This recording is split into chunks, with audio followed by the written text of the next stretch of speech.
Era mesa de economistas, le hemos cambiado, mesa de economía, porque podemos tener a alguien que no sea economista. Exactamente. Horst Greve, gracias por estar acá. No, con gusto, como siempre. Y Gabriel Loza también, parte nuclear de esto, pero podemos tener invitados que no sean economistas, no solamente los economistas hablan de economía, pero hoy sí necesito de sus saberes porque estamos leyendo textos, recibiendo noticias sobre la incertidumbre internacional, la incertidumbre económica a nivel internacional. ¿Estamos exagerando los medios? De verdad tenemos que tener ciertas precauciones los ciudadanos y ciudadanas, pero sobre todo los estados. ¿Cómo abordan el tema? Yo creo que las dos palabras que definen la situación internacional son incertidumbre e inseguridad. La inseguridad, es la columna de ayer de Horst que quiero recomendar leer también, está en la página digital. Gracias. La inseguridad viene de los riesgos que pueden ocurrir, que no son necesariamente de la economía, sino más bien de la geopolítica y de los conflictos militares que se enfrentan hoy en día en el mundo. Es una situación compleja porque hay suficientes elementos para hablar de un cambio de época. Es una nueva época la que está iniciándose con todas las tensiones que trae eso consigo. ¿Y en qué consiste el cambio? En que hay el fin de una cierta configuración del mundo con una característica de hegemonía de los Estados Unidos que ahora está cuestionada desde varios ángulos y desde varios frentes.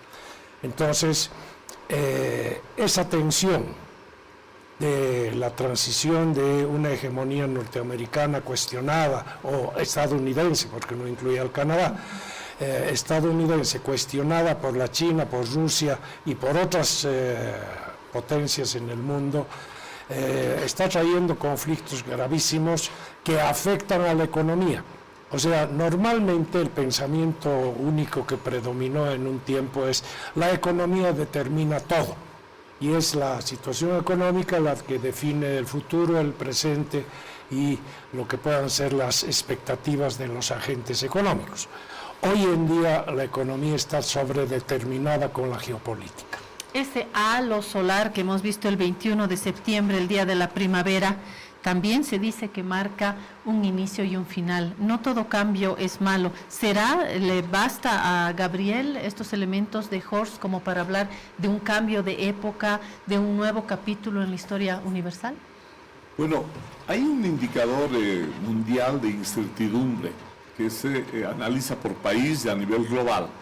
Y es como una de la temperatura. Y ese indicador nos muestra, por ejemplo, que a partir de la guerra, sobre todo de ese tremendo desastre, que yo no estoy de acuerdo, es donde se aceleró la incertidumbre. ¿Por qué? La incertidumbre siempre va a existir en la economía, en la vida de las familias, de las personas. Pero hay situaciones donde aumenta, pero aumenta con tendencia a que sea mucho mayor en adelante. Y lo que a mí me preocupa no es tanto ese aumento de la incertidumbre, sino lo que viene. Porque las señales de lo que va a venir, aparte de lo del halo solar, son las señales de las potencias que no se están dando cuenta que esa guerra tienen que pararla de alguna forma, y eso genera un efecto en cadena. Por ejemplo, ya el Banco Mundial señala la recesión no este año, sino el próximo año. Recesión es cuando el crecimiento retrocede, ¿verdad, Gabriel? Exactamente, cuando disminuye la tasa de crecimiento, pero cuando esta tasa ya llega a ser tan baja, porque a nivel mundial casi no llega a ser negativa, salvo en la crisis del 2008, por ejemplo. Porque es el promedio de todos, ¿no? Exacto, sino cuando baja. Cuando baja mucho esa tasa, llegando al 1.5, ya se dice recesión. Y lo que más preocupa es los países adelantados, porque no solamente es un país el que está en problemas, como Estados Unidos, sino también Inglaterra y la Unión Europea. Gabriel, ¿cuál fue la última vez en la historia larga en la que tuvimos estas cifras preocupantes? Bueno, el COVID nos hizo caer la producción negativa. Eso fue un shock externo. Lo que ahora estamos viviendo es un shock interno que estamos haciendo los propios países y líderes. Y el otro ha sido el 2008 en la crisis financiera. Cuando hubo la gran crisis financiera mundial, ahí también cayó el producto, pero pasó. El próximo año ya empezó a recuperarse. Lo que nos preocupa ahora es que esta recesión está siendo autoprovocada por los bancos centrales también. Y ahí me gustaría que Jorge pueda explicar también el papel que tienen las tasas de interés. Y en medio me gustaría también clarificar a nuestras amigas y amigos cuáles son los parámetros de la incertidumbre, cómo se mide la incertidumbre, ¿no? Bueno, no existe ningún parámetro clarísimo, porque la incertidumbre es una sensación subjetiva, es una percepción que se tiene respecto a que las certidumbres, las certezas sobre las cuales uno fundaba sus decisiones, tanto los hogares como las empresas, los especuladores financieros, etcétera, esas certezas se vuelven frágiles. Y en ese sentido viene la preocupación, bueno, el futuro no va a ser igual que el presente ni el pasado. Y en eso consiste la incertidumbre. Y obviamente hay remedios que se han experimentado a lo largo de la historia. Una cosa que hay que reconocer de entrada es que la dinámica del capitalismo es y seguirá siendo siempre cíclica. Lo que pasa es que son ciclos más cortos, más largos, más profundos, y dependiendo de la intensidad en que ocurre la fase de declinio, la fase de disminución de la dinámica de crecimiento, se puede hablar de recesión y de depresión, que ya es una situación en la cual hay mucho más tiempo de tasas negativas, medidas sobre todo sobre dos variables, que son crecimiento y empleo. Para contener las caídas de la producción y del empleo, hay la receta clásica de subir las tasas de interés para hacer más costosa la especulación. Y eso está ocurriendo en este momento con los bancos centrales. Y tenemos una gráfica que hemos puesto ahí, que la podemos ver. La vamos a mostrar ahora. Enseguida la mostramos. Este crecimiento mundial, ¿no es cierto?, se va a desacelerar, y esto va a ser más complicado para los países que entren en esta recesión, ¿no es cierto? Me pregunto si esta tendencia persiste, va a tener consecuencias a largo plazo. Primero, ahí está el cuadro. Llegó. Ese es el cuadro, y podemos ver que desde 1970 ha habido varios momentos en los cuales la tasa de interés que fijan el Banco de los Estados Unidos, el Banco Central, que es el Banco de Reserva Federal, y ha subido en fines de los años 70 o mediados de los años 70, ha subido hasta más de 12% la tasa de interés. Esto es obra de los bancos centrales. Los bancos fijan esta tasa deliberadamente, tomando en cuenta una serie de indicadores que ellos administran y cocinan, y por lo tanto el momento más alto ha sido en 1981-82, donde hubo una circunstancia derivada de todo lo que había sido el desorden de los años 70. Ahí vienen Thatcher y Reagan y Fokker, que era el presidente de la Fed, y le pegan una subida de la tasa de interés al 18%. ¿Con qué objetivo? Bajar la inflación. Cuando la inflación llega a niveles demasiado altos y desordena todo, una inflación leve lo único que hace es redistribuir suavemente, digamos, pero redistribuir las capacidades de compra y las decisiones de los agentes en general. Una hiperinflación cambia el poder, porque aparecen súbitamente los grandes especuladores que se hacen ricos en medio de un desorden monetario, cuando nadie sabe cuánto va a costar el producto mañana, pasado, etcétera. Y en Bolivia tenemos experiencias de surgimiento de empresas poderosas, grandes, en medio de la hiperinflación. Entonces la hiperinflación hay que cortarla por razones ya políticas, porque desorganiza todo.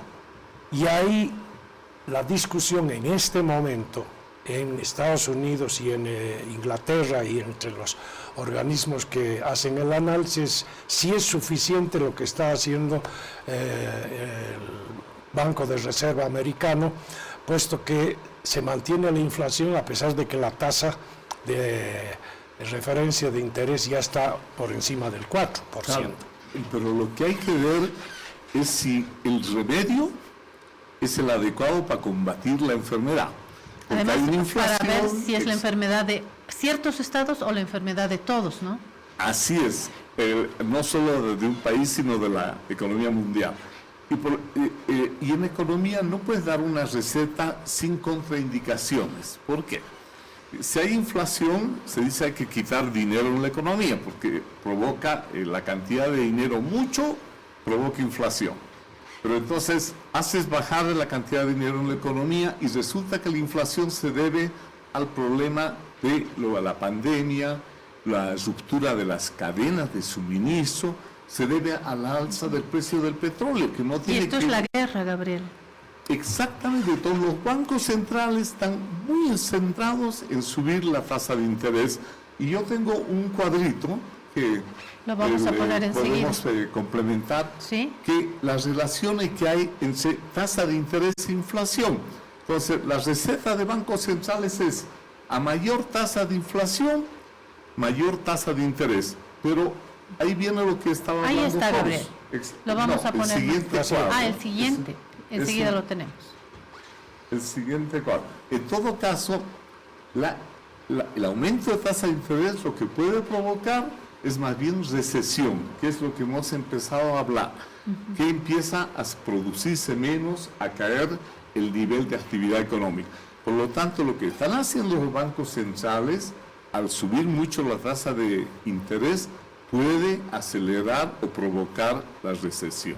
Y esto sería un intento de control de daños de parte de los bancos centrales. Así es, pero con una sola medida, y ese es el error. Es como si en el fútbol solamente jugara los arqueros, que son los bancos centrales, que son los únicos, el arquero es el único que agarra con la mano, ¿no es cierto?, en el fútbol, pero él tiene que defender, pero el partido se lo gana con la delantera, con los que meten goles, no con los que atajan goles. Por eso tenemos un arquero muy importante hoy en día en el fútbol, que es un gran atajador, pero la selección pierde porque no tiene delanteros. Y lo mismo ocurre en la economía. Las otras herramientas de la política económica se quedan sin uso y eso es lo que trae la recesión. Estamos esperando el cuadrito, por favor. Hay un cuadro. Nos piden un minutito. La relación, yo insisto en esto que estaba diciendo Gabriel, entre la inflación y los intereses, ¿no? ¿Cómo podemos explicar el verdadero control de daños que puede haber en esto, ¿no? Claro, y los efectos perversos también, ¿no? Para países emergentes, que son los que menos controlamos, ¿no? En los países emergentes. Así es. Generalmente los bancos centrales tienen autonomía y no están sujetos a control de daños posteriores. Entonces lo que pasa es que aplican una receta como un médico, que cuando tú tienes un problema de repente te da una penicilina, un antibiótico, pero puede ser que tú seas alérgico al antibiótico, o que no es necesaria esa cantidad de antibióticos, sino mucho menos. ¿Es ese, Gabriel? Entonces el cuadrito, para frenar la inflación, los bancos centrales aumentan la tasa de interés. Y aquí estamos poniendo sobre Estados Unidos, el Reino Unido, el euro y Chile, por ejemplo, en el caso de América Latina. Y la tasa de inflación es la que está en color azul, nos muestra niveles altos. Niveles altos, ¿por qué? Porque estamos con niveles de 2% antes, 1% la inflación. Entonces, este año, sobre todo, se ha trepado la inflación y los economistas dicen vamos a llegar a 2 dígitos. ¿Qué quiere decir 2 dígitos? Chile, 14.1%. ¿Y qué hace el Banco Central? Estados Unidos sube la tasa de interés, está en 3.25, ha subido recién, como mostró Jorge. Chile tiene una tasa de interés del 10.75%. Y lo que a mí me preocupa es que el área del euro y el Reino Unido han sido los que menos han subido y y les toca ahora en septiembre y octubre subir. Por lo tanto, no son señales buenas para la economía si no se disminuye la inflación en octubre y si la producción no se recupera. Hay una consecuencia muy importante de la subida de la tasa de interés, que esta es una tasa de interés de referencia, es una tasa de política económica o política monetaria que adopta el órgano del Estado, que es el Banco Central. Pero no solamente hay precios en la economía, sino también hay deudas. Y las deudas que han sido pactadas a determinada tasa en el pasado, automáticamente suben con estos aumentos y los deudores tienen problemas para cumplir con sus pagos porque habían hecho su programación, los más ordenados, y súbitamente les aumenta la cuota de lo que tienen que pagar y probablemente hay una serie de deudores que no puedan hacerlo. Y esos son empresas, individuos, pero también estados. Y en América Latina hay una serie de países que están sobreendeudados y un alza de la tasa de interés los perjudica enormemente. Sí. ¿Qué pasa con los capos de la economía en Alemania, por ejemplo? La inflación en Alemania también es preocupante, ¿no? Tras un par de meses de leve moderación, nuevamente la inflación en Alemania se ha acercado a un 8%, no sé si estoy en datos actuales, con la perspectiva de que la situación va a tender a empeorar, ¿no es cierto? De acuerdo con estas cifras, el índice de precios en la principal potencia de la zona euro ha llegado al 7.9% en agosto. Después de la muerte de la reina Isabel, creo que cuando se les pase el luto van a tener que enfrentar también una situación parecida. Estoy hablando de los grandes. Es claramente una cosa, la tasa de interés no va a influir demasiado en la situación de la economía porque la inflación en Alemania es un problema de alza de precios de la energía.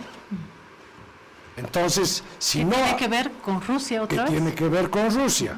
Entonces, no necesitan subir la tasa de interés como principal medida, tienen que arreglar el precio de la energía, que es un precio de base, entonces, porque todos necesitan energía. Es un medicamento que no funciona para todos. Exactamente, sobre todo Alemania, que es la que ha sufrido el mayor impacto por su dependencia con Rusia, y también el tema es que económicamente Alemania es una potencia, ¿no? En términos de... y manejaba el euro, la cotización del euro, que era fuerte, y el euro ahora está 1-1 con el dólar. Y la libra esterlina, después del fallecimiento de la reina, está acá también bajando tanto que puede llegar también hasta 1-1. ¿Se imaginan? Y la producción, ¿no? Y la producción, el país como que quedó entre paréntesis, ¿no? Varios factores. Uno es la producción, otro la parte de capacidad en el comercio exterior. Por ejemplo, Alemania es exportadora, tiene balanza comercial superavitaria, mientras los otros países del euro no son de esa fortaleza. Por lo tanto, el euro también está en problema. La situación de Inglaterra coincide con la muerte de la reina Isabel, pero eso no tiene nada que ver como motivo de la economía. Sí, pero se ha parado también, es decir, ha habido un parón, por lo menos en esos días en la producción, yo me imagino que por lo menos en el mes... Tiene que ver con el cambio de gobierno, porque ha entrado una nueva primera ministra que trata de emular a la señora Thatcher. Y lo primero que ha hecho es recortar impuestos a los ricos bajo la teoría de que si los ricos tienen más dinero van a invertir y van a generar empleo y ese empleo va a mejorar la situación, que es la famosa teoría del goteo desde arriba hasta abajo, que no funciona, eso históricamente no ha funcionado. Pero ella está de acuerdo a su pelaje ideológico también, ¿no? Ella es miembro del Partido Conservador, pero con una posición sumamente dogmática en materia del funcionamiento de la economía y los incentivos para la inversión. Entonces, eso ha hecho caer las bolsas. que es el otro indicador que se tiene sobre el estado de ánimo. Decíamos, ¿dónde está la medida de la certidumbre, la certeza, la inseguridad? Está en cómo se desenvuelven las bolsas. Y cuando las bolsas caen, están anunciando que los inversionistas, lo que serían los agentes especuladores en el sistema internacional, están preocupados por el futuro y prefieren no comprar acciones y no vender. Aquí es donde entra lo de la reina Horst, porque esto afecta a los imaginarios, a los estados de ánimo, al luto del país. Yo creo que mirando lo que fue Isabel II y viendo lo que les espera con Carlos III, creo que el país también se va a mover a este ritmo, ¿no? Aquí hay no es tanto así, porque ¿no? La monarquía es de carácter simbólico, ya en Inglaterra. Si se reúne una vez con el gobierno por semana es para una comunicación formal, o sea, estrictamente la monarquía es... Sí, Gabriel, pero lo que sucede con la monarquía en los imaginarios de jóvenes y no tan jóvenes es enorme. Lo que genera en términos de percepción ciudadana es distinto. Así es. Y eso influye. Cuando usted dice que no es solo mesa de economistas, la economía ya abarca la psicología, la sociología, la gente. Pero eso, el problema, lo que nos está mostrando hoy es que las bolsas, por ejemplo, un indicador de incertidumbre es la volatilidad. Volatilidad quiere decir que son comportamientos muy extremos, que subidas y bajadas. Y justamente un indicador de incertidumbre es la volatilidad de las bolsas, que han empezado ya a caer en todo agosto, en septiembre está moviendo, y lo que no quiero es que entremos a un octubre negro. Octubre negro fue cuando vino la crisis de los años 30. Perdón, lo mencionas en tu columna, Gabriel, que recomiendo que lean, está en nuestra página digital también. Gracias por la propaganda, porque justo fue una crisis que tú hablabas, cuando ha habido una crisis fuerte, el año 30. Y vamos a llegar nosotros ya a un centenario de esa crisis, y quisiera que no nos pase. Pero el mensaje es de que el mundo es un laboratorio tremendo de lo que está pasando, recesión, inflación, tasa de interés, pero lo que nos muestra es que hay distintas formas de enfrentar.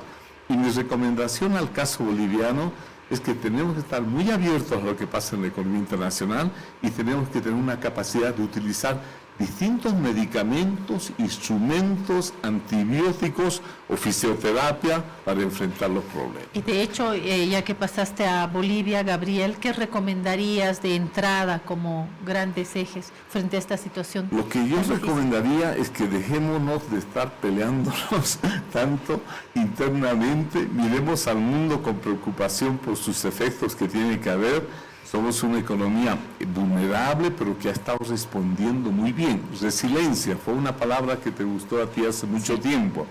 Tenemos una capacidad de adaptarnos frente a eventos externos, pero eso no dura siempre.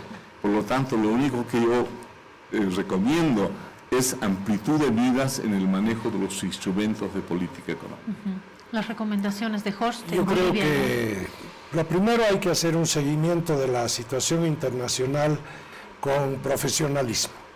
No vale la pena aquí dividir el mundo entre optimistas y pesimistas, porque no es de esa manera que se resuelven las situaciones y hay responsabilidades diferenciadas.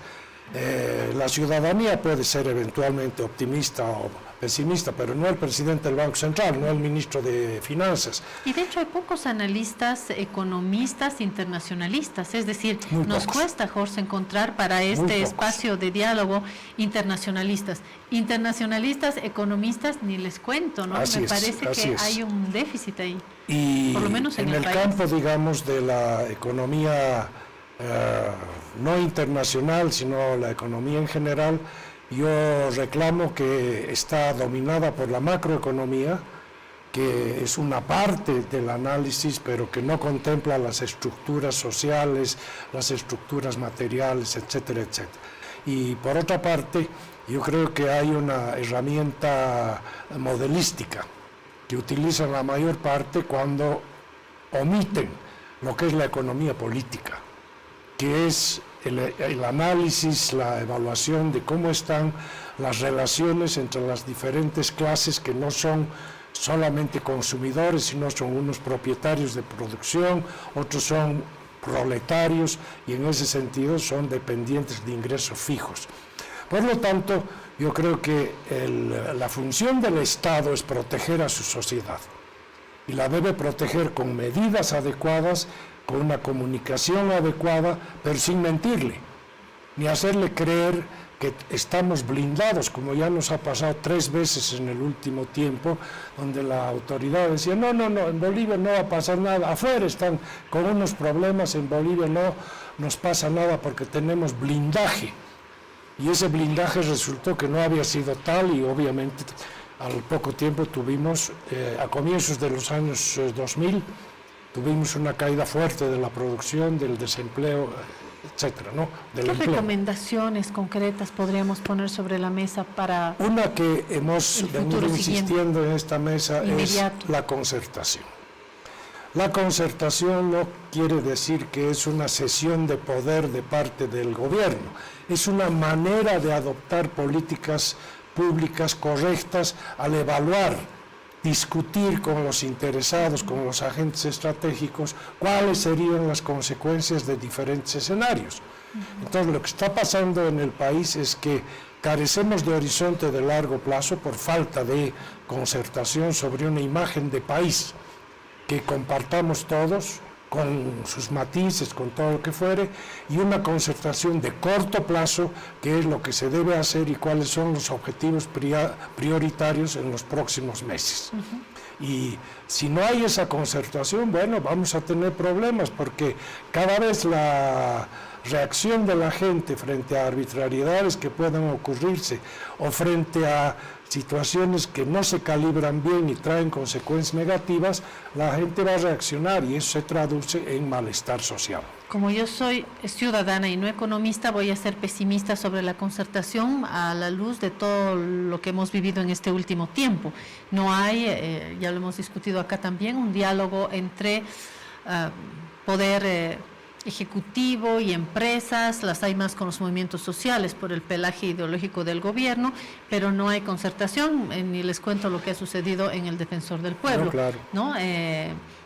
Amañar, es decir, cambiar la agenda bajo el reglamento, pero sin entrar en este consenso, y la oposición que había prometido bloquear y bloquear y bloquear. En estas condiciones es difícil, no creo, acá yo soy pesimista respecto de estos diálogos, pero ya en lo económico, ¿qué recomendaciones ya sobre medidas concretas podríamos recomendar a los economistas y a las autoridades? El punto de partida que tenemos, cuando ponemos los cuadros, los gráficos, por ejemplo, Bolivia está con una inflación anualizada de 1.55. y Chile está con 14%. Es una relación casi de 10-1. Yo tengo gente allá en Chile que sufre lo que sube cada día el pan y el combustible. Los alimentos, sobre todo. Yo veo que nosotros estamos, entre comillas, en un paraíso que no es adecuado por eso hacerlo durar tanto tiempo. Es una situación que tiene el país, pero debemos aprovechar para esos consensos que estamos, no esperemos una mala situación, sino un buen punto de partida. Gabriel, hacerlo durar tanto me lleva a preguntar, ¿hay que hacerlo durar menos y por lo tanto, qué recomendación? ¿Hay que dejar que la inflación suba un poco en el país? ¿Esa es la recomendación? ¿O estoy yendo muy lejos? El ejemplo, se habla de los combustibles, por ejemplo, el elevado subsidio que se tiene en el país. En el país está en torno a un 3% sí. del PIB, la estimación. Entonces, ¿cuál es una opción? Eliminar combustibles y la otra mantenerlo. Sí. Y ya Horst en este espacio nos había dicho que en este momento no es conveniente ni de golpe, nada de golpe, ni tampoco de a poco, es decir, que tampoco es el momento. Entonces, claro, si no es el momento, ¿cómo le hacemos? Pero lo que pasa es que ahí viene el consenso. ¿A quién se le va a ocurrir decir, movemos el tipo de cambio o disminuyamos los combustibles? En el momento que sube 0,01 te van a hacer una marcha, cocaleros, gremiales, médicos, no sé, todas las instituciones. Y fuerzas opositoras también. En ese contexto yo no recomiendo hacer nada. Por eso el primer contexto es del consenso político, las principales fuerzas de decir, estamos todavía en una situación de partida bien. El PIB ha crecido a abril, está en 3.85% según el dato de esta mañana del INE. Eso para mí es buena noticia, no es del 5, sino cuando otros países están, Chile está con recesión, ya segundo trimestre ha caído. 3.97, ¿no? 3.97 es la cifra. Es el del al primer trimestre. Este dato es abril, he ganado, es 3.85, sí. Es el índice global de actividad económica, que debe salir mensualmente, sí. Es un índice que debe salir mensualmente, pero salió en abril. Pero nos está dando una señal, inflación baja, crecimiento moderado. Bueno, pongámonos de acuerdo en 2, 3 medidas para poder que los efectos sean menores y podamos salir gradualmente. A eso quisiera ir. ¿Qué medidas? Vamos a jugar ahora, un poquito. Si depende de nosotros, yo voy a ser presidente y ustedes mis ministros. A ver, ¿Qué medidas podríamos yo creo que la modificación mesa? De algunos precios esenciales previamente tiene que tener una consideración de a quién beneficia y a quién perjudica. Y si es que los perjudicados son capaces de movilizarse y bloquear esa medida, como ocurre en el país, pues no la tomes a menos que tengas las herramientas suficientes para compensarlos o para convencerlos, y sería mejor convencerlos. Entonces, todo lo que es el movimiento de los combustibles y los carburantes en el país beneficia a un poderoso sector económico que son los transportistas. Sí, y económicamente poderosos y grandes bloqueadores también. Por eso. Entonces, esa negociación tiene que ser primero.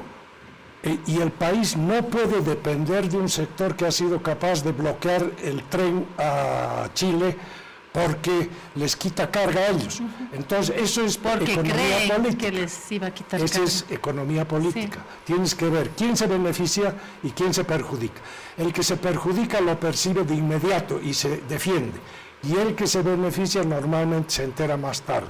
Esa es una posición de Maquiavelo. Pero entonces tampoco se puede por acá. Hay que concertar y hay que traer a los sectores y convencerlos de que vas a tomar todas las medidas necesarias para que su medida, su disposición se aplique. Sí. Esas son negociaciones políticas. Sí. Por eso la economía no es automática. El problema es que en cuanto se comience a atacar a los choferes, ya estoy viendo a las fuerzas de oposición apoyando a los hermanos choferes. Es decir, pero entonces hay que regresar a lo básico.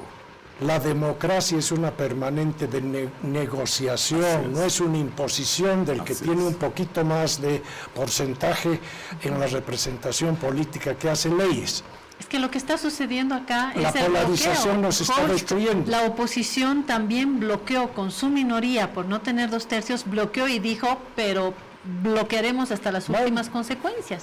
En ese contexto de polarización, ¿cómo? Es muy difícil hacer política económica y lo que nosotros hacemos de consenso es hacer un acuerdo mínimo. Yo siempre he sido partidario de 3, 4, 5 puntos, no cumbres ni hacer grandes shows, algún acuerdo mínimo, y yo creo que nadie va a estar en contra de la estabilidad, de hacer un ajuste gradual que se puede ser consensuado.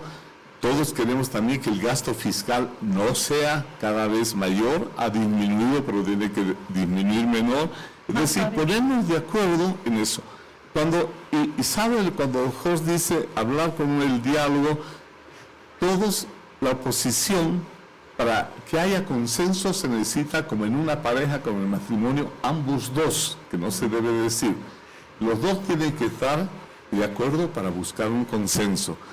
Y en eso es la exhortación que podemos hacer, que ya es el campo de economía política, eso es el campo de ir más allá de la economía, Pero el país tiene que ir más allá de esta mesa de economistas, a una mesa política. La comunicación es importantísima y el rol de los medios de comunicación en la formación de opinión pública es esencial. El papel de Claudio. ¿No? Entonces, si los medios están polarizados, bueno, estamos fritos, ¿no? No vamos a poder tomar decisiones que obviamente tienen que ser un compromiso. Así es. No se puede imponer solo una visión, tiene que haber un compromiso. Cedes un poco hoy, ganas algo para mañana, probablemente credibilidad, puedes generar más confianza y puedes apaciguar los ánimos exaltados que están siempre esperando la mala noticia para caerle al adversario. Eso es poco democrático en una situación tan compleja y tan incierta como la que tenemos. Y tampoco confío mucho en los medios de comunicación, porque también hay crisis en los medios, se puede poner más o menos voluntad, pero tenemos este colega periodista que dijo hay que ensayar, ¿no? Para que salga la bala contra Cristina. Y eso es también muy importante en las redes sociales. Las redes sociales son de una irresponsabilidad muy grande, no tienen ningún control, ningún reparo, mienten, atizan conflictos, crean noticias falsas. Totalmente. Pero una comunicación seria, un sistema de medios creíbles, con calidad informativa, con verificación de fuentes, etcétera, puede paulatinamente contrarrestar a esos tirabombas de las redes sociales. Inshallah, gracias Jorge Greve, gracias Gabriel Losa por estar. A ti, Claudia, por esa conducción dinámica. Gracias.